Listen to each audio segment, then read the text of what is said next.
शास्त्र कहता है कि जिसके घर में संपदा की कमी हो, पैसा आ ही नहीं रहा हो, सब दूर उलझ गया हो, बहुत टेंशन चल रहा हो, गन्ने का रस जानते हो? ईख का रस, गन्ने का रस तुलसी जी के क्यारे में हाथ में लेकर 7 बार अपना नाम और गोत्र बोलकर छोड़ दो, जिंदगी में 3 साल में तो करोड़पति बनकर बैठ जाओगे, कभी लक्ष्मी की कमी नहीं आ सकती। लक्ष्मी सबसे ज्यादा प्रसन्न कौन से दिन होती है? जम के बोलिए जरा। शुक्रवार। तो शुक्रवार को लक्ष्मी सबसे ज्यादा प्रसन्न क्यों होती है? उसका प्रसन्न होने का कारण क्या था? लक्ष्मी जी के 2 भाई थे, दोनों की शादी नहीं हो रही थी, दाता और विधाता, दोनों का विवाह नहीं हो रहा। और दाता विधाता के लिए लक्ष्मी बड़ी परेशान थी, रोज नारायण से कहती थी प्रभु कुछ कृपा करिए, दाता विधाता का विवाह नहीं हो रहा, उम्र होती चली जा रही, इनका कुछ करिए प्रभु, आप नारायण आप कुछ तो कर सकते हो। भगवान नारायण ने तब लक्ष्मी से कहा एक काम करो, बेलपत्री के पेड़ के नीचे बैठकर लक्ष्मी तुम अनुष्ठान करो तुम्हारे भाइयों के विवाह के लिए। इसलिए आज भी हमारे हिंदू धर्म की रीति है कि बेलपत्री के पेड़ के नीचे शाम के समय लक्ष्मी का वासा होता है। इसलिए लोग बेलपत्री के पेड़ के नीचे सोमवार को अगर दिया लगाते हैं तो उनके घर में कभी लक्ष्मी की कमी नहीं होती साहब, अपार धन बढ़ता है। लक्ष्मी वो कौन से 2 स्थान हैं जहां तू जाना पसंद नहीं करती? लक्ष्मी वो कौन से 2 स्थान हैं जो व्यक्ति धारण करता है तो उस व्यक्ति के पास में से 2 साल में, 4 साल में, 6 साल में, 8 साल में तो रुष्ट होकर चली जाती है? वो स्थान कौन से है? तो 2 स्थान माता लक्ष्मी ने बताए हैं। पहला, फूटे हुए बर्तन में भोजन करना। कौन से बर्तन में? जम के बोलिए जरा। जो टूटा बर्तन होता है, खंडित बर्तन होता है, फूटा हुआ बर्तन होता है, कहीं गिलास की किनोर टूट गई है, कहीं कटोरी की किनोर टूट गई है, कहीं थाली की किनोर टूट गई है, और तुम कहीं प्लेट की किनोर टूट गई है और तुम उसमें भोजन कर रहे हो, तो टूटे हुए बर्तन में भोजन करने वाले के पास में लक्ष्मी छिन्न हो जाती है, उसका भाग्य भी फूटे हुए बर्तन की तरह हो जाता है। ये लक्ष्मी का। और दूसरा, फटे हुए वस्त्र धारण करने वाले का भाग्य भी फटे हुए वस्त्र की तरह, जैसे फटा हुआ कपड़े का रेसा रेसा निकलता है, उसी तरह फटे हुए वस्त्र धारण करने वाले के भी जिंदगी में परिश्रम का रेशा निकलता रहता है, पर उसको सुख का भान नहीं होता। आज के जमाने में ये फटे हुए कपड़ों का फैशन आ गया, ये बड़ा दुख की घड़ी है।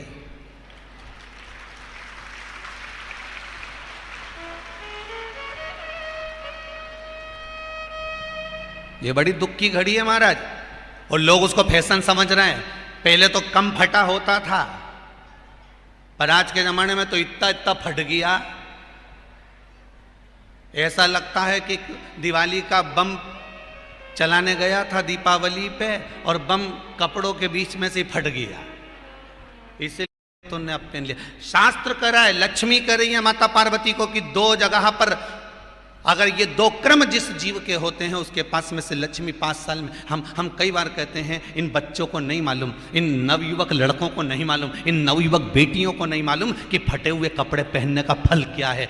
आज नहीं, विवाह कर कर जब जाएगी तो मायके से जब ससुराल जाएगी, तूने कुंवारी अवस्था में तो खूब फटे हुए कपड़े पहन लिया ने, मम्मी मैं तो जीन्स लूंगी ने, ये लूंगी, तू तो खूब फटे हुए पहन, पर वहां जब जाएगी तब मालूम पड़ेगा कि रोना किसको कहते हैं।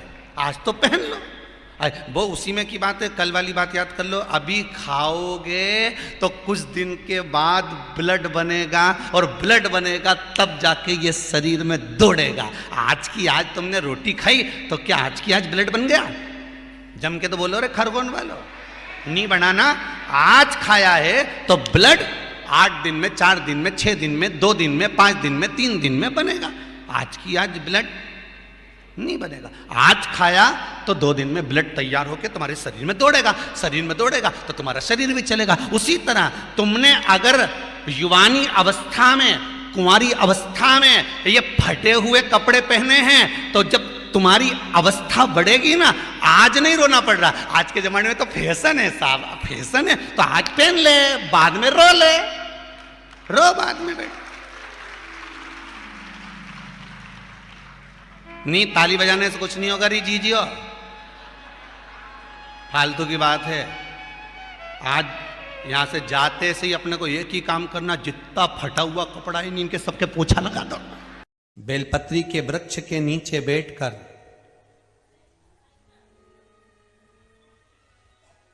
हाथ में एक बेलपत्र का पत्ता रखकर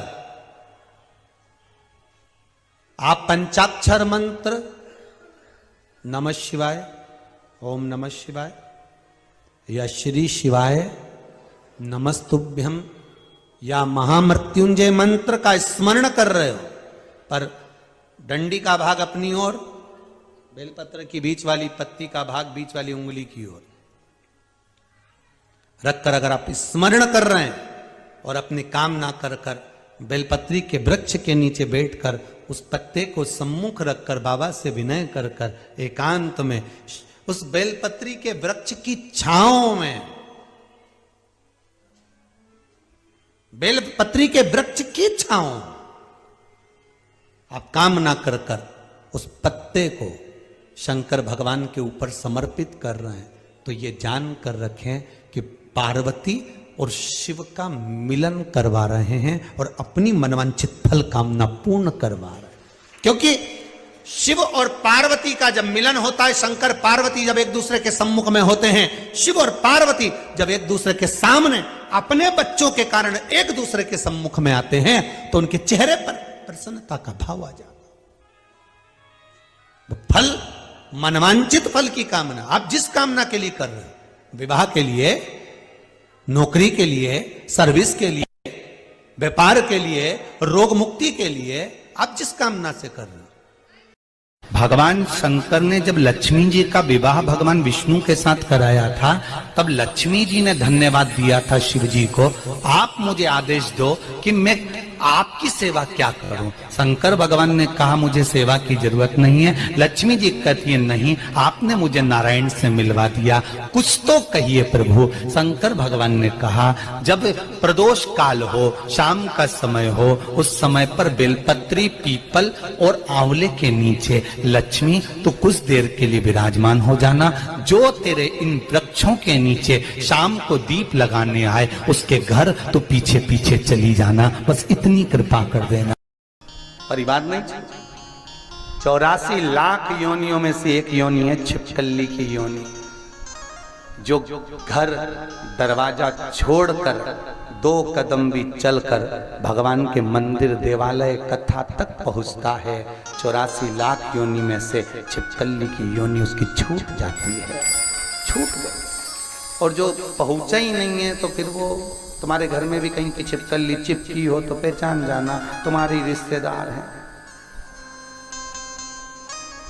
उसको उस कमरे में से 25 बार भगा दो, वो उसी ट्यूबलाइट के पीछे आके छुप जाती है, उसी जगह पहचान जाना कोई रिश्तेदार है, बेचारे से घर नहीं छूटा, चिपक गया।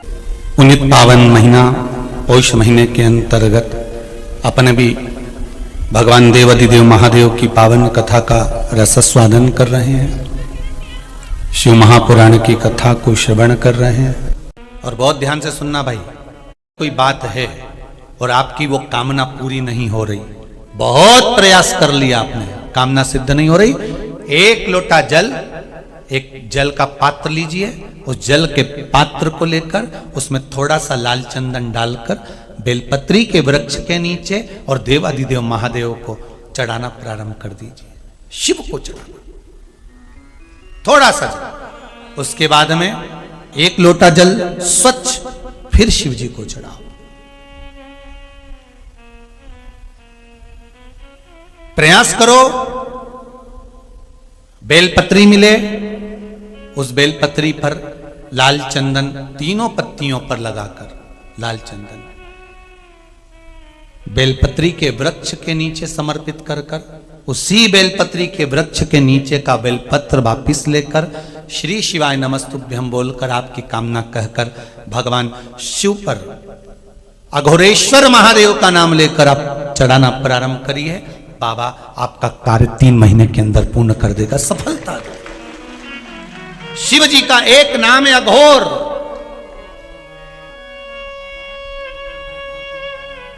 या कहीं बेलपत्र का वृक्ष है, उसके नीचे भी अगर हमने बेलपत्र समर्पित कर कर भगवान शिव का घोर नाम लेकर अगर बेलपत्र को ले जाकर शिव को समर्पित करा है तो उसका कार्य सिद्ध होता ही है। केवल 2 शिवलिंग है जो काले पारत के नहीं दिखते, काले पाषाण के नहीं दिखते। एक केदारनाथ जी और दूसरे सोमनाथ जी। सोमनाथ जी तो आप लोगों को ज्ञात भी होगा, आप लोगों ने, हमारे तो शिक्षा में हम लोग पढ़ने में आता था, तो आप लोगों ने भी पढ़ा होगा कि कुछ उपद्रवियों ने आक्रमण करा था और शिवलिंग को ले गए थे और सब करा, तो वो निर्माण फिर बाद में किया गया। इसलिए शिवलिंग का नहीं तो था काला ही, पाषाण वही था। और केदारेश्वर बाबा का जो शिवलिंग है वो काला पाषाण नहीं, वो तो एक स्फटिक की तरह, एक सुंदर नग की तरह चमकदार स्वरूप बाबा का है, सोने जैसी चमक।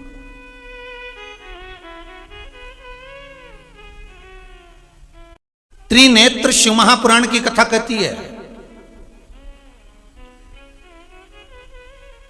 अगर काले पाषाण के शिवलिंग पर हम जल चढ़ा रहे हैं, जो काले पाषाण का शिवलिंग है, जो काले पाषाण से निर्मित किया गया है, जो काले पाषाण से बना हुआ है, अगर हम उसकी आराधना कर रहे हैं, उस पे जल चढ़ा रहे हैं, उसकी आराधना कर रहे हैं, उस पे हम जल चढ़ा रहे हैं, बेलपत्र चढ़ा रहे हैं, पुष्प चढ़ा रहे हैं, आराधना कर रहे हैं, तो ये जानकर करना कि उस काले पाषाण में, ध्यान दीजिए, ब्रह्मा भी हैं, विष्णु भी हैं और शिव भी हैं। कौन कौन है उसमें? ब्रह्मा, विष्णु और शिव। और उसी काले पाषाण के शिवलिंग के अंतर्गत महाराज ब्रह्मा अपने 4 मुख से, शिव अपने 5 मुख से और भगवान विष्णु अपने 1000 मुख से वहां पर विराजमान है। उस काले पाषाण के शिवलिंग के अंतर्गत सारे देवता, तीनों देवता अपने अपने मूल स्वरूप में, अपने आनंदित स्वरूप में 1000 मुख कर कर उसके अंतर्गत विराजमान है। और अगर हम कहीं सफेद शिवलिंग का दर्शन कर रहे हैं, मार्बल के शिवलिंग का दर्शन कर रहे हैं, श्वेत पाषाण के शिवलिंग का दर्शन कर रहे हैं, तो त्रिनेत्र शिव महापुराण की कथा कहती है, हम अगर उस शिवलिंग का दर्शन कर रहे हैं तो उसमें 2 स्वरूप हैं, एक मेरा औघड़दानी शिव और दूसरा है मेरी माता रानी जगत जननी जगदम्बा मां पार्वती, उस स्वरूप में विराजमान। और सफेद पाषाण के शिवलिंग में केवल और केवल शिव और पार्वती ही नहीं, सफेद पाषाण के शिवलिंग में माता पार्वती के जितने जितने अवतार हुए हैं और जिस अवतार में माता पार्वती शिव जी की हुई हैं, वो सारे स्वरूप माता के उस शिवलिंग के अंतर्गत विराजमान रहते हैं। महाराज बड़े ध्यान दीजिएगा। और अब आता है तीसरा शिवलिंग, जिसमें नर्मदा जी के जल से निकला हुआ, जिसमें लहर बनी हुई है, निशान बने हुए हैं, कोई तरंग बनी हुई है, कोई मुखाग्रविंद बना हुआ है, कहीं चंद्र बना हुआ है, कहीं सूर्य बना हुआ है। उस शिवलिंग की आकृति में कुछ ना कुछ कलाकृति बनी हुई।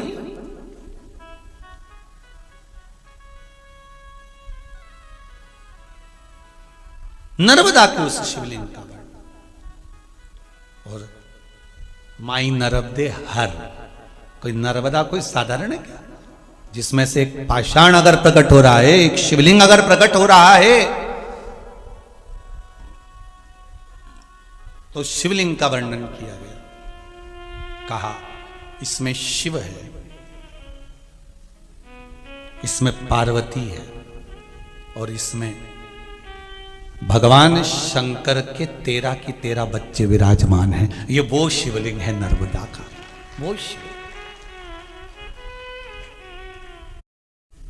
संपूर्ण शिव। बहुत ध्यान देना, पहले आपको कथा में बताया गया था, पहले कथाओं में जितनी बार कथा में कहा गया था उसका भी स्मरण कर लें। हमने कहा था ये शिवलिंग है, ये जलाधारी माता पार्वती जी का हस्त कमल है, जहां से पानी नीचे गिरता है, राइट भाग गणेश, लेफ्ट भाग कार्तिकेय, बीच में जो मोटी सी लाइन है वो अशोक सुंदरी, ऊपर से जो बूंद बूंद जल गिर रहा है शंकर भगवान की 5 लड़कियां जया, विषहरा, शामरी बारी, दौतली और देव है। पर आज कथा में जो त्रिनेत्र शिव महापुराण की कथा चल रही है उसमें प्रथम बार अपन को यह संवाद श्रवण करने को मिल रहा है कि कौन से शिवलिंग का स्वरूप, वर्ण, कौन सा स्वरूप किस कोई कृष्ण वर्ण का है, कोई श्वेत वर्ण का है, तो उसका आनंद क्या, उसमें किस किस का वास है, ये हमको प्रथम बार इस कथा में श्रवण करने का सौभाग्य प्राप्त हुआ है। आपको भी और हमको, आपको भी मिल रहा है और हमको भी मिल रहा है कि कौन से शिवलिंग में कौन कौन विराजमान। महाराज एक शिवलिंग और होता है जिसको कहते हैं स्फटिक का शिवलिंग। काय का शिवलिंग है? जम के बोलिए जरा।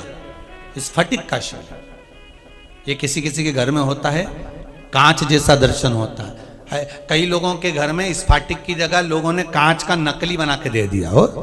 अब करें क्या? असली अगर स्फटिक का शिवलिंग है आपके घर में, तो उस शिवलिंग में महाराज भगवान देव आदिदेव महादेव, चंद्र, सूर्य और उस शिवलिंग के अंतर्गत शंकर भगवान का मूल स्वरूप तत्पुरुष भगवान विराजमान होते हैं महाराज। और एक शिवलिंग आता है पारद का शिवलिंग, है किसी के यहां पारद का शिवलिंग है? अरे वाह, रखिए। किसी किसी की जगह पर अपने को दर्शन मिलते पारद का शिवलिंग। पारद के शिवलिंग में किस किस का निर्माण, कौन कौन विराजमान है महाराज? तो शिव महापुराण की कथा कहती है पारद के शिवलिंग के अंतर्गत मेरे देव अधिदेव महादेव तो हैं, साथ में मां जगत जननी जगदम्बा भी उसके अंतर्गत विराजमान है। और पारद के शिवलिंग के अंतर्गत महाराज 64 योगनियां कुबेर जी के साथ विराजमान होती है उस पारद के शिवलिंग के अंदर। तो मथुरा की जन्म स्थली पर जहां पर बिरला जी मंदिर बनाए हैं बड़ा सारा, राधा कृष्ण सरकार वहां पर विराजमान है, उस मंदिर के अंदर ऊपर चढ़कर जाएंगे तो वहां पर आपको पारद के शिवलिंग का दर्शन होगा। वहां आप जाओ और कोई से जाकर कहे कि महाराज हमें बताओ कि पारद का शिवलिंग है तो हम उस पर क्या चढ़ा दें कि हमारी मनोकामना पूरी हो जाए। सफेद शिवलिंग है तो उस पर हम क्या चढ़ाएं कि हमारी मनोकामना पूर्ण हो जाए। काले पाषाण का शिवलिंग है तो हम क्या चढ़ाएं कि हमारी मनोकामना पूर्ण हो जाए। स्फटिक का शिवलिंग है हम क्या चढ़ाएं कि हमारी मनोकामना पूर्ण हो जाए। मां नर्मदा के जल से निकला हुआ नर्मदेश्वर शिवलिंग है, हम उसे क्या समर्पित कर दें कि हमारा कार्य सिद्ध हो जाए। भगवान का एक नाम है अघोर। ब्रह्मा जी को दर्शन दिया, अघोर मतलब सिद्ध नाम, सिद्ध करने वाला, कार्य की सिद्धता देने वाला। तो काले पाषाण के शिवलिंग में कौन कौन है जरा जम के बोलिए, ध्यान आया कि नहीं आया? कौन कौन है उसमें? ब्रह्मा, विष्णु और शिव। सफेद पाषाण के शिवलिंग में कौन कौन है?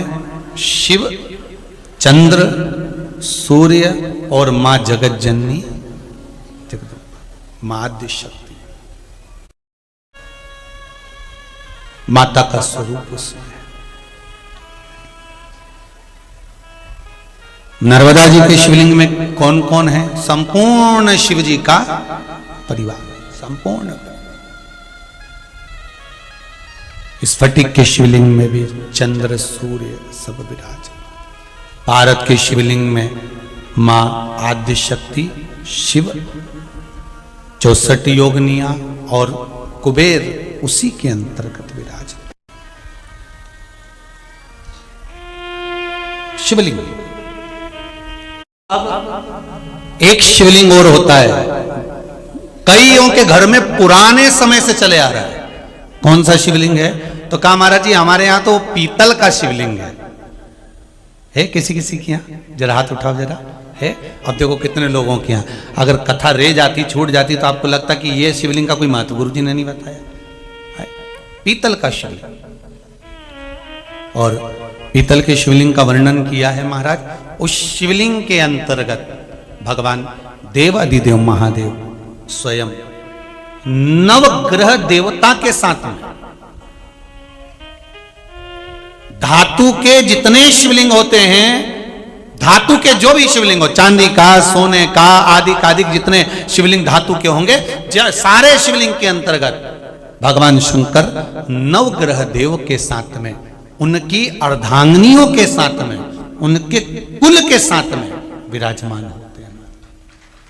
हमारे ताण का शिवलिंग या स्फटिक का शिवलिंग लेकर आएंगे तो ये बात अब छोड़ दो। आपके घर में जो शिवलिंग है, आपके घर में जो शिवलिंग विराजमान है, आप तो उसकी आराधना करो। बहुत ध्यान देना महाराज इस कथा को। सारे मंदिरों में शिव जी के साथ में माता पार्वती है, केवल एक काशी के विश्वनाथ जिनके मंदिर में पार्वती जी की जगह, पार्वती जी के सम्मुख में मां अन्नपूर्णा है। कौन सी माता है? अन्नपूर्णा। काशी कितने कोस की है? पहले कथाओं में कहा है। काशी कितने कोस की है? जम के बोलो जरा। 5 कोस की। काशी कितने कोस की? 5 कोस की काशी, जहां पर भगवान शंकर अन्नपूर्णा के साथ विराजमान है।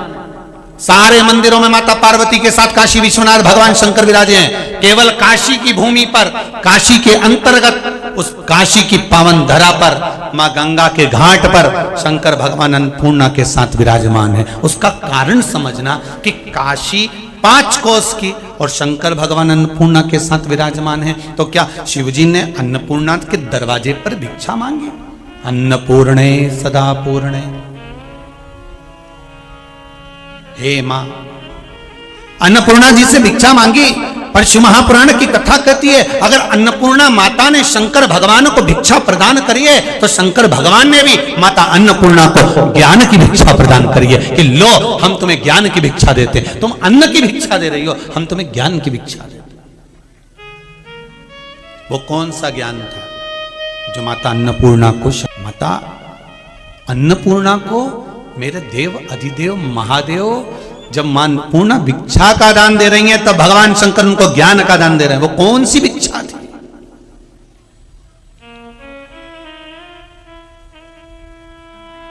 वो कौन सी भिक्षा? अन्नपूर्णे सदा पूर्णे शंकर प्राणवल्लभे, हे मां, हे मां। शिव कह रहे हैं भिक्षाम देई, पर माता अन्नपूर्णा ने भिक्षा दे दी। अन्नपूर्णा जी ने कहा बाबा रुको, आप हमें अगर कुछ दे रहे हो तो हमने सुना है जो देता है और जो लेता है तो लेने वाला कुछ तो देकर जाता है। तो शंकर जी ने अन्नपूर्णा जी से कहा आपको क्या चाहिए वो बताओ, आपको क्या दिया जाए?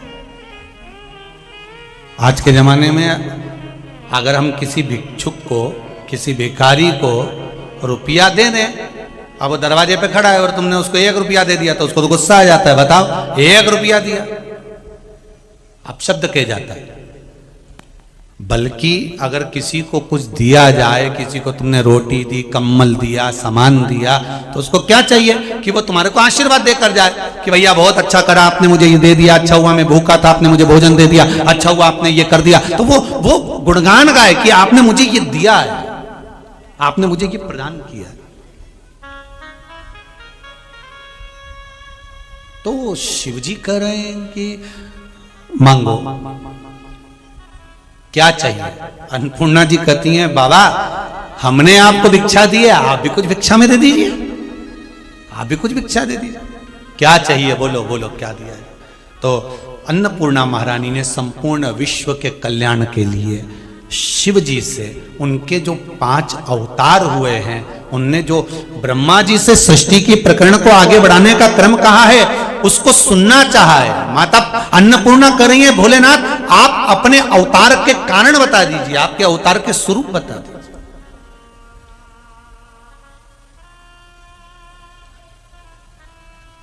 हमारे हिंदू धर्म में एक नियम रहा है पहले से, माताएं जब पूजन करने बैठती है ना, कोई सभी करवा चौथ का व्रत करती है, तीज का व्रत करती है, दूज का व्रत करती है, छठ का व्रत करती है, सप्तमी का, अष्टमी का, जो भी व्रत माताएं करती हैं, जब माताएं व्रत करती हैं तो 2-4 मोहल्ले की माता उनके साथ बैठकर उसकी कहानी पढ़ती है। बोलो सही है कि गलत है? कहानी बोलती है कि कहानी बोलो। जैसे चतुर्थी का व्रत करा तो एक बहू ने कहानी बोली, एक सास ने कहानी बोली, कहानी बोलती है। ये कब से चालू हुआ? जब अन्नपूर्णा जी ने शंकर भगवान से कहा कि मुझे ज्ञान की भिक्षा दो, मुझे भी कुछ सुना दो। मुझे भी कुछ। शंकर अन्नपूर्णा को अपने 5 मुख की कथा कर रहे हैं। शिवजी प्रसन्न हो गए, अन्नपूर्णा मेरा वर है तुझे, प्रत्येक घर में रसोई घर के अंदर तू सदा विराजमान रहेगी, प्रत्येक घर में तू विराजमान रहेगी। बहुत ध्यान देना इस कथा पर। शिवजी अन्नपूर्णा से करें, तुमने मुझे भिक्षा का दान दी, मैंने तुम्हें ज्ञान का दान दिया। और सुनो अन्नपूर्णा, प्रत्येक घर में तुम रसोई घर में सदा विराजमान रहोगी। अन्नपूर्णा रसोई घर में, अन्नपूर्णा जी कह रही हैं कि मुझे स्थान क्यों दे रहे हो, रसोई घर में ही मुझे स्थान क्यों दिया। अन्नपूर्णा महारानी को रसोई घर में स्थान क्यों दिया। तब शंकर भगवान ने कहा, अन्नपूर्णा जहां पर रस का भंडार होगा, पूरे परिवार के लिए जहां भोजन का निर्माण होगा, तू वहां पर बैठी रहेगी। तो जो ज्ञान मैंने तुझे दिया, तू उस भोजन में वो ज्ञान प्रदान करेगी। जितने लोग ग्रहण करेंगे उनकी बुद्धि संवर जाएगी। जहां से निर्माण हुआ वहीं से बुद्धि संवार दी जाए। जहां से निर्माण हुआ है वहीं से बुद्धि। अन्नपूर्णा प्रसन्न हो गया, अन्नपूर्णा जी के हृदय में आनंद समाहित हो गया। ये प्रसंग को तुमरुका जी ने देवलोक में गा दिया। ध्यान दीजिएगा, यही 5 मुख के प्रसंग को तुमरुका जी ने देवलोक में गाया। और जो तुमरुका जी ने गाना चालू करा, इतने में तो देवऋषि नारद का आगमन हो गया।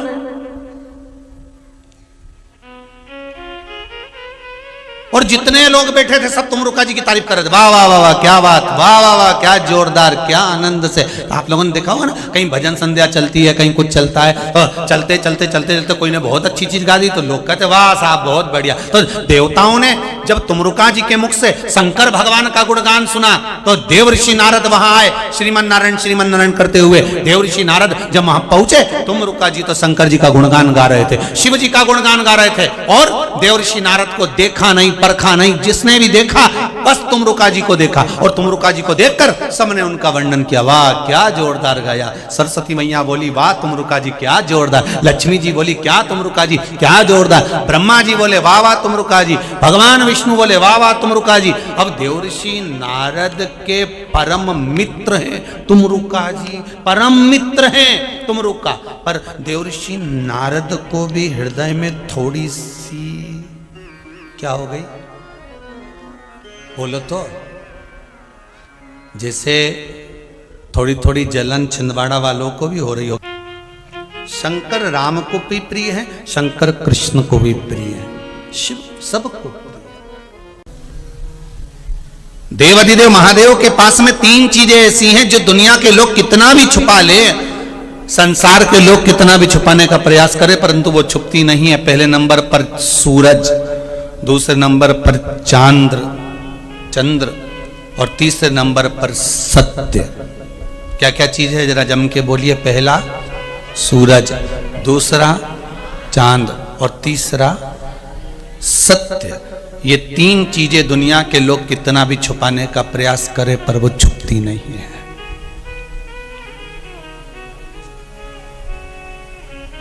सत्य को कितना भी दबा लो,